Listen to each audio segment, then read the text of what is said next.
Good morning, everybody. Scott here with Paddle the Florida Keys.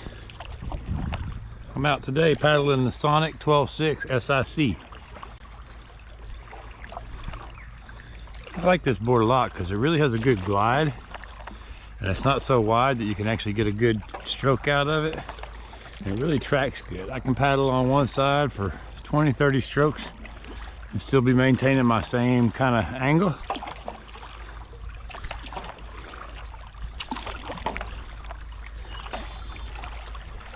Hope everybody's doing okay with this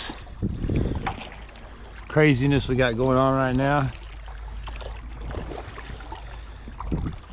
I'm really fortunate that I live on the water, so I don't have to go anywhere to get out there, and my access isn't closed off. So just really thankful for that. Hoping to find some manatees for you guys this morning. One of the things I like about this board is the deck pad is smooth, but it's got grip on it because it's got like an octagonal kind of pattern weave to it. But your feet don't feel some of those diamond shaped padding start to wear on your feet after a little bit. But this padding here, it's the same one they use on the race boards and their other boards as well, and it's really nice, comfortable padding.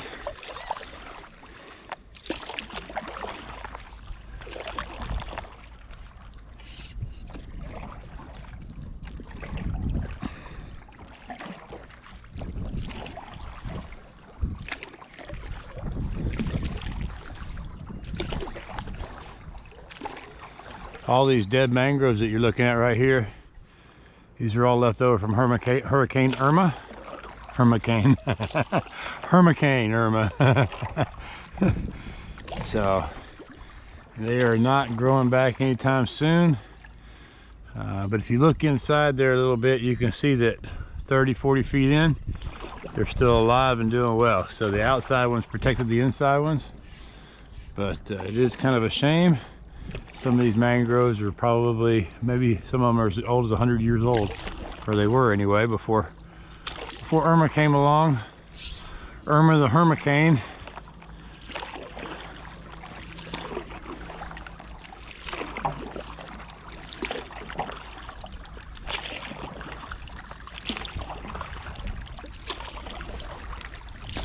I'm gonna poke down in this little entry here. This is the route we use on our eco tours. So we call them the mangrove and manatee eco tours. We always find mangroves. They don't move around too much, but the manatees, they can be harder to find. Typically we see manatees maybe every other tour, sometimes every tour, but they usually don't come in this little cove here. But the thing about this cove is it's full of these jellyfish. So we have these jellyfish that live here. They're called Cassiopeia. And they kind of hang out on the bottom for the most part. And very, very light sting, if any sting at all. The only time you really feel a sting is if you have a small cut in your hand. But these jellyfish, they lay on the bottom and they grow algae on their tentacles. The algae secretes food for the jellyfish. So they have a pretty cool little symbiotic relationship going, where they each get a benefit from the other's presence. About the only time we see these jellyfish, every once in a while you'll see a jellyfish swimming around freely, but for the most part you'll only see one or two moving. There are times when you'll see a bunch of them moving though, and that's usually when the sun's coming up and some of them are in the shade and they want to get over to the light because they want to get that sunlight for their algae.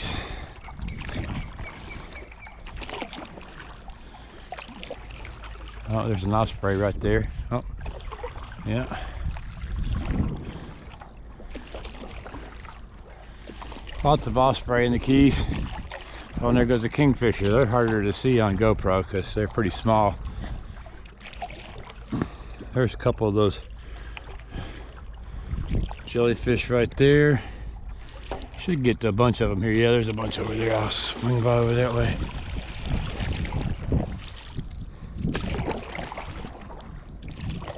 Oh, there goes an ibis. So yeah, so here's some of those jellyfish residing on the bottom. Not too thick today. Some days you come in here and they're overlapping each other. There's so many of them. But they do move around. Pretty amazing creature, actually, an animal with no brain.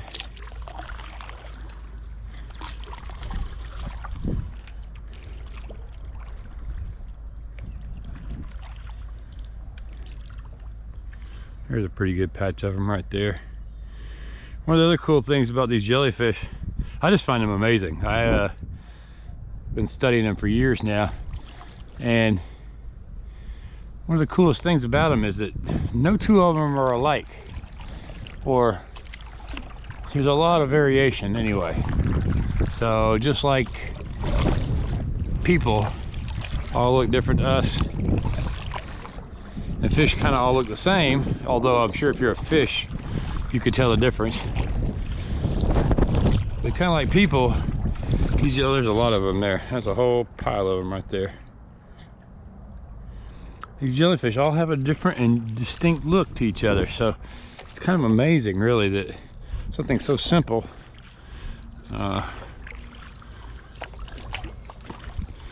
would be have so much variation.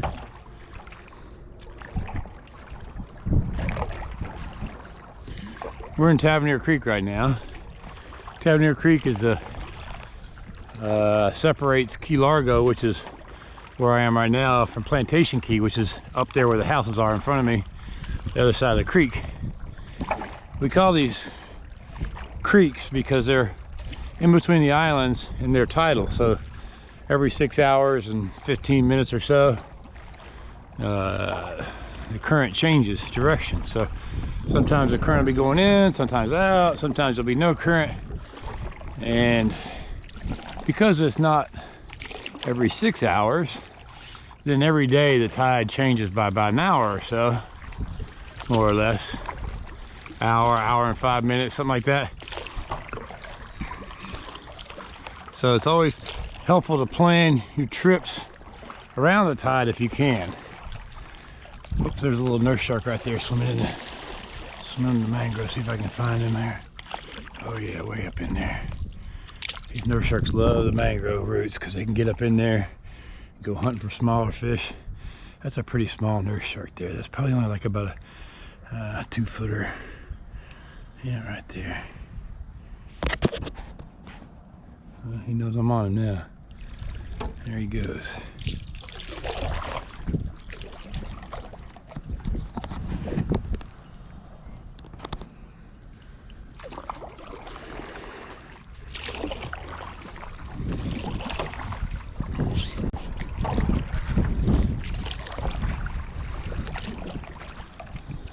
So it's Sunday morning.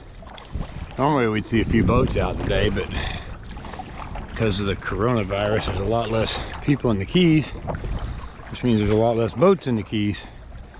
So.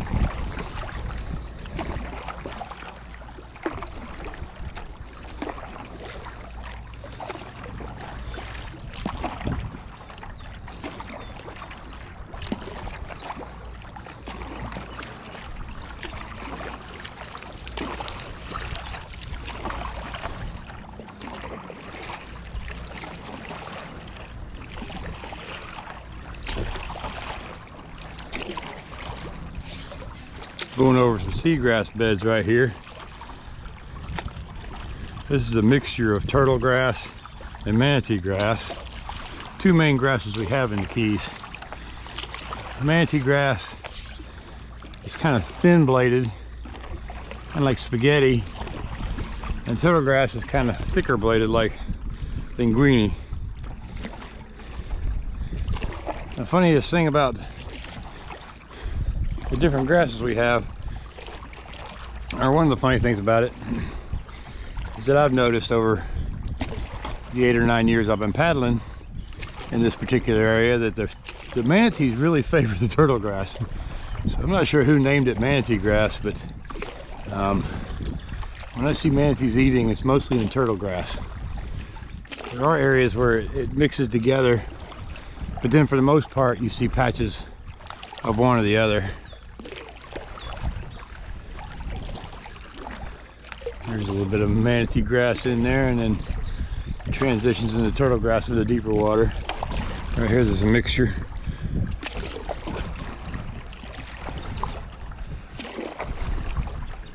And with these dead mangroves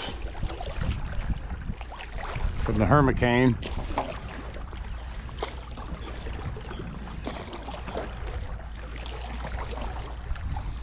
This is all along our normal tour route. Now you can see in this area right in here that the mangroves are starting to grow up through. So this has provided an opportunity for small mangroves to take root with the more sunlight that's coming in there. There's another ibis in there. We have lots of ibis in the Keys. They love to come and clean up your yard. They'll eat all the bugs out of your yard for you. So they're kind of like a chicken in that regard. They'll hang out with packs, 15 or so, and walk through the whole neighborhood, eating all the bugs and grubs out of your yard. If you have a yard, a lot of people down here in the Keys don't have yards. They have gravel just because of the bugs that the yard brings with it.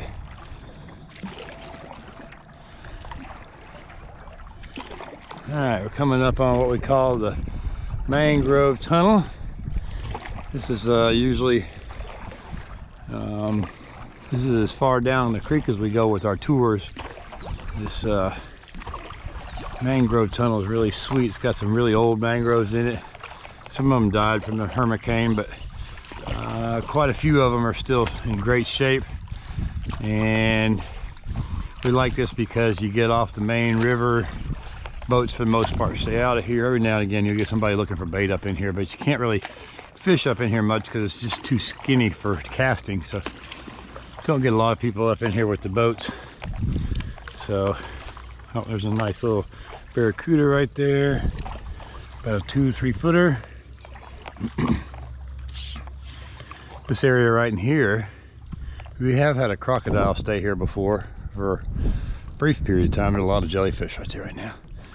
But crocs don't really like the mangrove too much from what I can tell. They do like mud banks, and right back there's a little bit of a mud bank during the low tide. So we had one that was hanging out here for a while. I haven't seen it in a long time now. There's some of those bigger mangroves right there. Those are probably a couple 300 years old.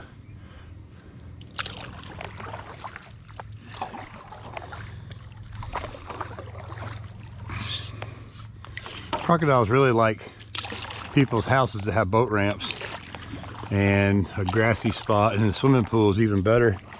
They'll climb out that boat ramp. There goes a little tarpon. Hope there's another tarpon there, a couple of tarpon. Yeah. Don't know if it's going to show up in there without the polarized lens. I had a polarized lens for this camera, but I lost it again, so got to get another polarizing lens for the GoPro. It just makes such a big difference for seeing into the water. So yeah, the crocodiles will climb out your boat ramp and lay in your grass and cool off in your swimming pool if you got one. That's what they really prefer. Mangroves are not a very easy place to climb out, so they tend to stay away from the mangroves for the most part. It's to me it's kind of a privilege to see one because there's just so few of them in existence. We about hunted them out at one time before they became protected. They were almost annihilated for their skin, which makes a really nice wallet or handbag, boots, that kind of thing. It's a nice leather, but it's also got the awesome pattern from the scales of the croc, just like alligator skin.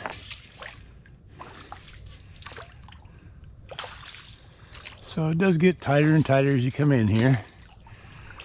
That's why we like having that little bit of deeper water to start out in, a little bit wider in the creek, because then you get a chance to learn how to control your kayak or paddleboard. And then as you get better and better, we bring you into here where it's tighter, but it's also, for the most part, out of the sun, out of the wind, out of the waves, away from boats. You just gotta be able to turn a lot sharper and faster. But you got these overhangs that come up at you. And then doing it with a camera on is even tougher, because I'm trying to not yank the camera too much.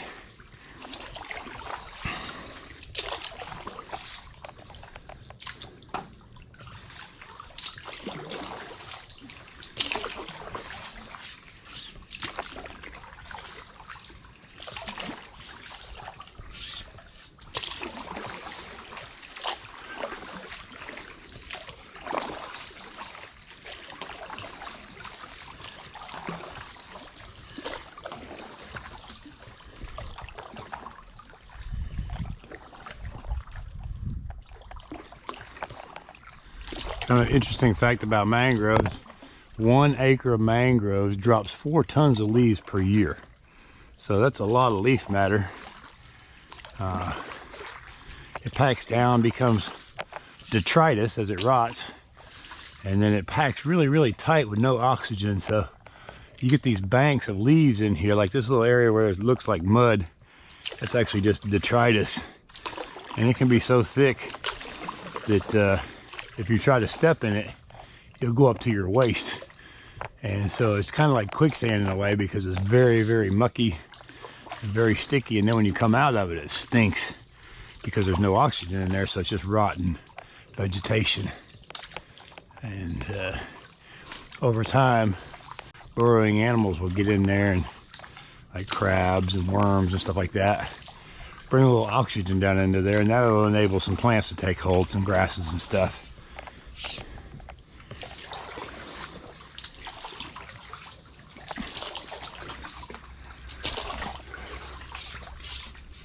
Sorry if this is so shaky, but kind of hard to go through here without bobbing and weaving a little bit. Here comes what I call the widowmaker right here. Gotta really get down for this one here. Big high one here. Sometimes I don't get down low enough, my inflatable life jacket will catch on that branch there. So we're about mid-tide right now, so it's not as tight as it can be. But even when it's tight, it's a lot of fun to come back in here. And then at low tide, there's always enough water to get through, so you're not running aground, but a little bit more headroom.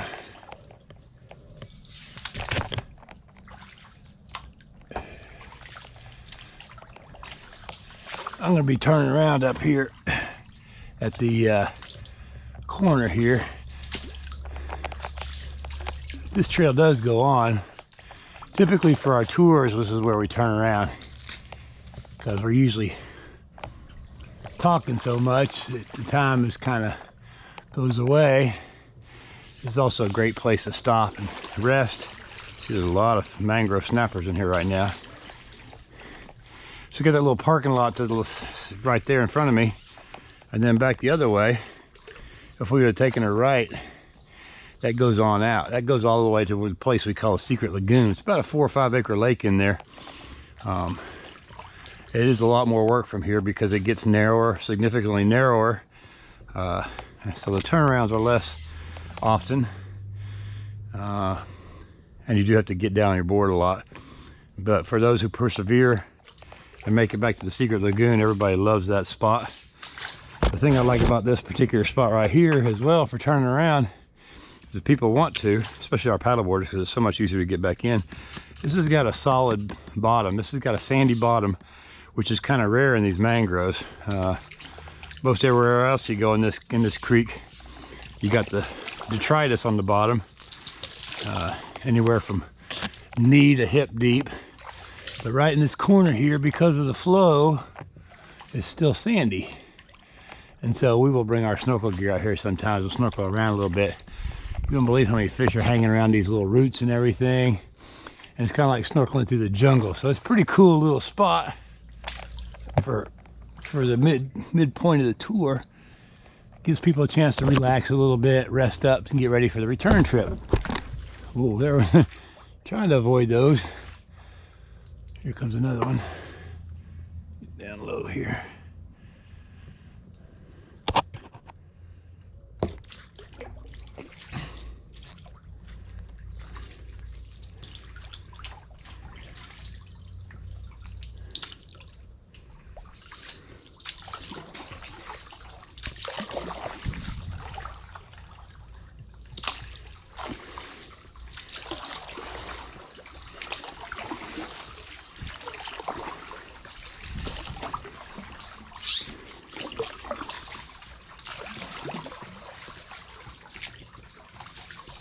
Comes that widowmaker. That's usually the last really big one that you have to watch out for heading out.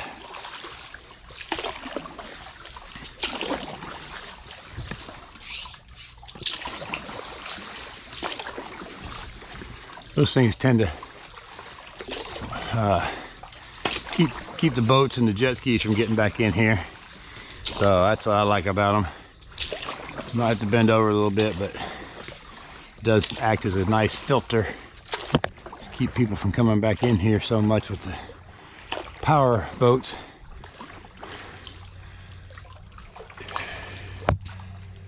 I'm not anti-power boat. I'm not anti-jet ski.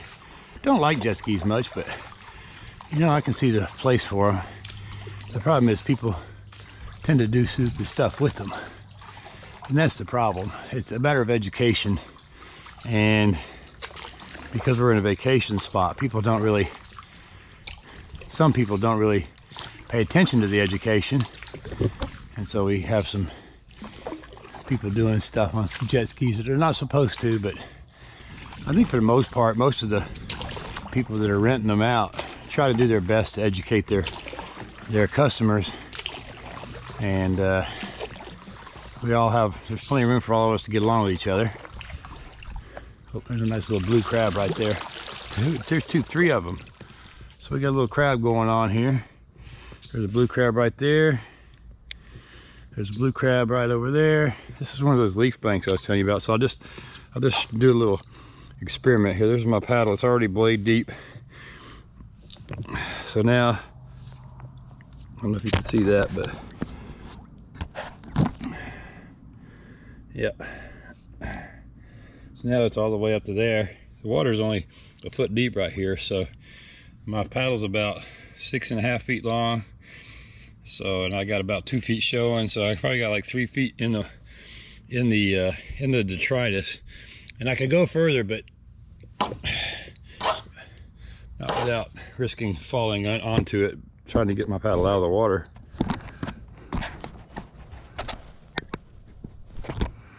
So, and then as you can see, it's pretty silty dirt. There we go. Of course, you can't smell it on the video, but it does have a kind of a swampy smell, kind of a stinky swamp odor to it. At low tide, this place can be pretty rank. So, that said, low tide is my favorite time to come in here, because what happens is a couple things. One, the overhead is a little bit more, so you're not having to quite squat as much. The other thing that's pretty cool is that, you know, the fish come into these mangroves to spawn and hatch their young. Well, when the tide is up, all those fish are way up in the roots, way spread out. But as the tide gets lower and lower, those fish get more concentrated. Not just the bait style fish, but the predators as well. So we get a lot more of the tarpons and the barracudas in here feeding at low tide, because they're a bigger size fish than their food, and their food becomes more readily available at lower tides. So they know where to go to get the easy meal. Everything on the water is looking for the easy meal.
Would be cool if we got another croc in here again.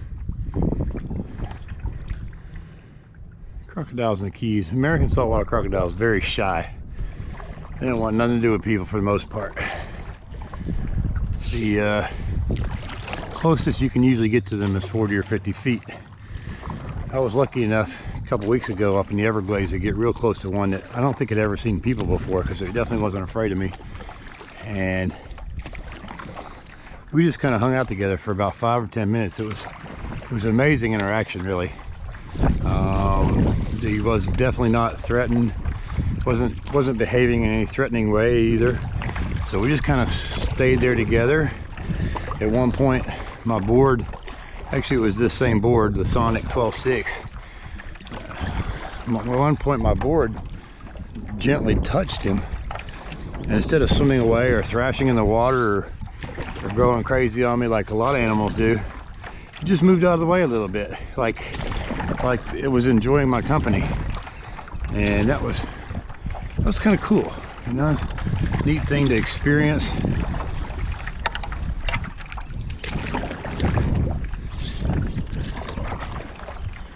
So going back, I'm going against the current. I'm also going against the wind right here at this point. When I get to the corner up there, I'll be out of the wind, but going against the current, especially in Tavernier Creek, can be pretty big work. So if we stay over here to the side like I'm doing right now, which is what we tell people, it's not so much work. You get out in the middle, which is where people for some reason seem attracted, then it can be a lot more work.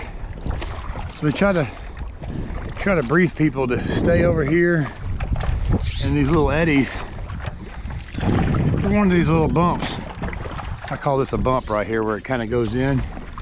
There's no current in that bump, so you can really use that to either do a couple things. One, take a little break if you want, stop paddling for a bit, or just paddle a little easier while you're taking a kind of break as you're moving, as it were.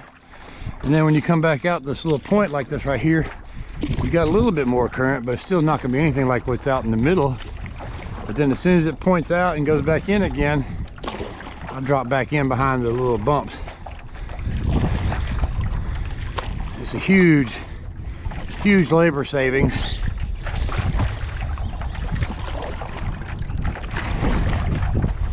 Sorry about the wind noise. I'm sure it's probably pretty noisy right now.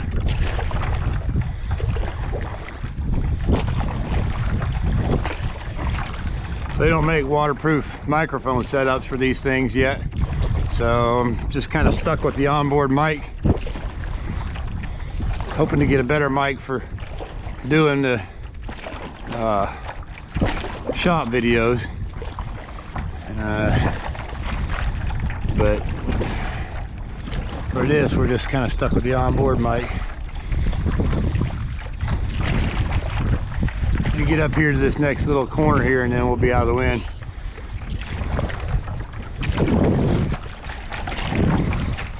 This is pretty typical for our tours. This is like the hardest part of the tour. Either this or going under the bridge. One of those two spots will be a little bit more work than the rest of it, but for the most part we're really fortunate because we have a big section of mangroves that we can get up against, and the wind kind of comes over them. The water flattens out, so you're out of the wind. There's no waves, so you can see down in the water real clearly. Right now it's kind of hard to see the bottom, even though it's only a couple feet deep.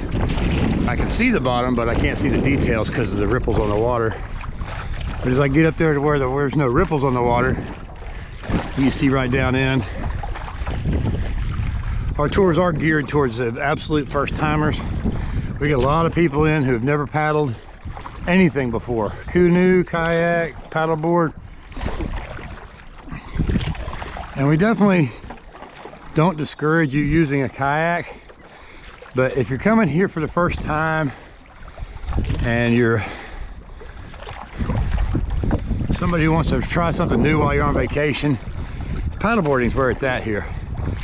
When you get on the paddleboard, you can see so much more in the water. You can see the sharks and the stingrays and the tarpons and the barracudas and the manatees and the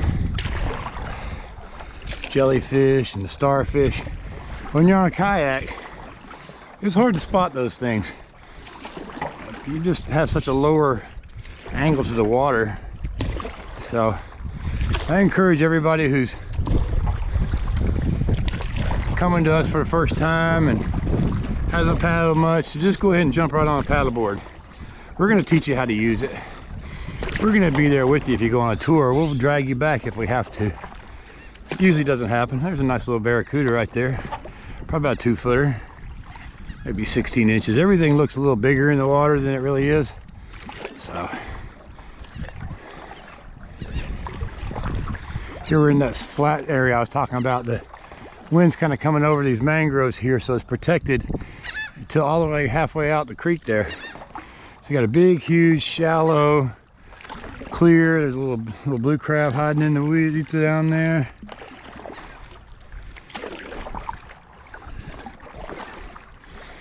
This is typically where we see people coming away from the edge. This is what I call the horse smell in the barn syndrome, okay? So we got the bridge up ahead here, and they know all they gotta do is get under the bridge. So they make a beeline right for the bridge. Well, that's where the strongest current is. If you stay over here in these nice shallow areas, there's absolutely no current over here. Even when it's raging over there in the main part of the creek, over here it's like a little backwater, and actually the faster it is going out there, the faster the eddy current is pulling you the other direction here. I've actually seen 7- and 8-year-old kids kicking their parents' butts because their parents are over there. They didn't listen to the briefing, and the kids did, and the kids are over here just paddling along at an easy pace, passing up their parents.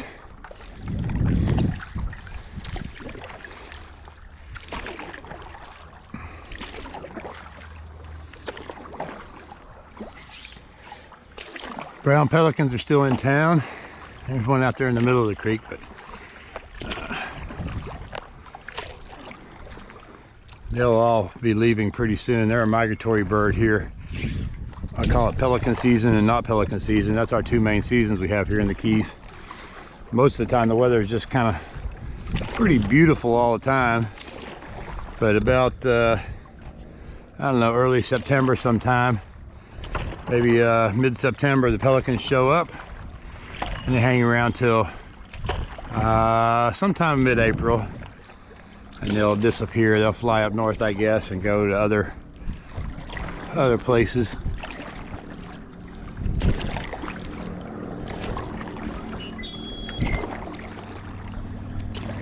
That little noise is a red-winged blackbird. We have a lot of them at different times of the year. They do migrate here as well. Have roosting colonies of thousands of them on certain little islands.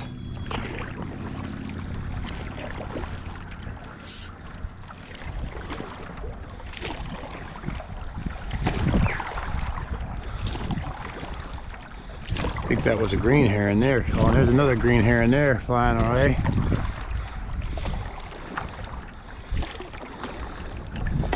We have a lot of herons in the Keys. We have the blue herons, the great blue herons, the little blue herons, the great white herons,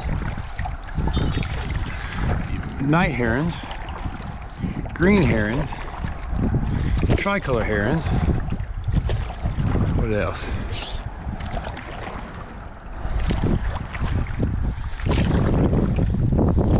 That's all the herons.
So if you've never paddleboarded before, you come join us.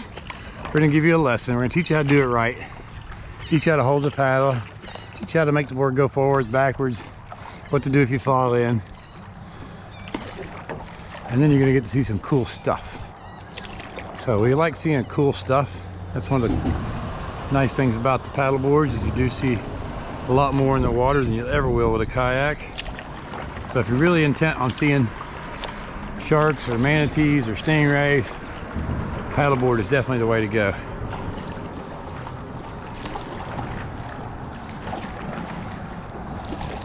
You can see here there's a little bit of current under the bridge. Sometimes this is more, sometimes less. But again, I'm hanging over here to the side. These columns right here, they disturb the current. So you get a lot of little eddies over here.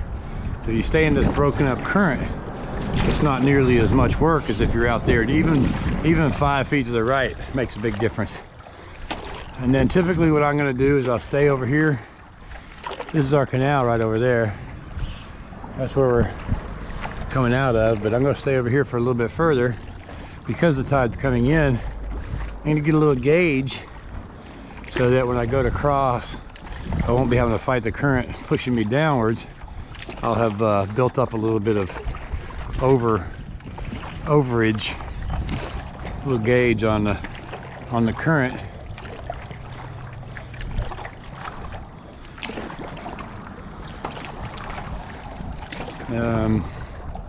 One of the things about paddling in general, not always the shortest route is the best.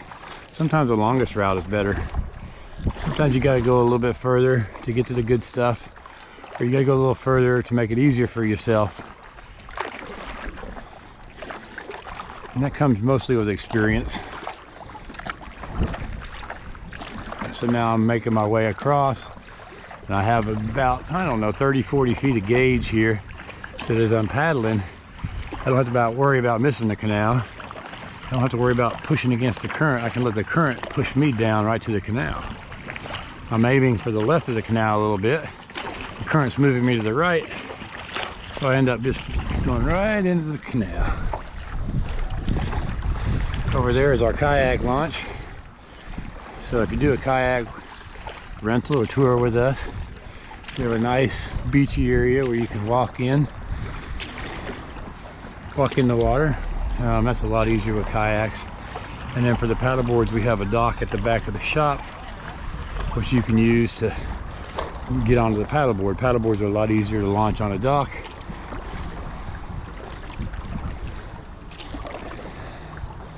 You don't have to worry about the rocks. You don't have to worry about hitting anything, falling in and landing on your head. We have a nice deep launch area here. So these canals are probably about 10 to 12 feet deep at high tide right in the center. At low tide it gets as low as about 7 feet.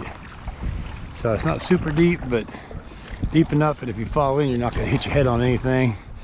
And that's usually, typically people don't fall in much, but every now and again we get people that are struggling a little bit at first. We do have different size boards, so if you're having a problem with the first size we pick, which usually we're pretty good about that and kind of can tell what size board to put you on. If we did make the wrong selection and you're falling in a lot, we can swap you out for a bigger board all the way up to what we call the fishing board, which is a pretty good size board. We can accommodate people all the way up to, I think the biggest person I ever did, I'm just guessing because I didn't ask, but I would say they were pretty close to 400 pounds. And we were able to successfully get her up standing and paddling a little bit. And that was a pretty awesome day for her and a lot of fun for us as well. So here we are coming up to the dock, and my phone's going off, so don't forget to subscribe to our YouTube channel, and thanks for watching our videos.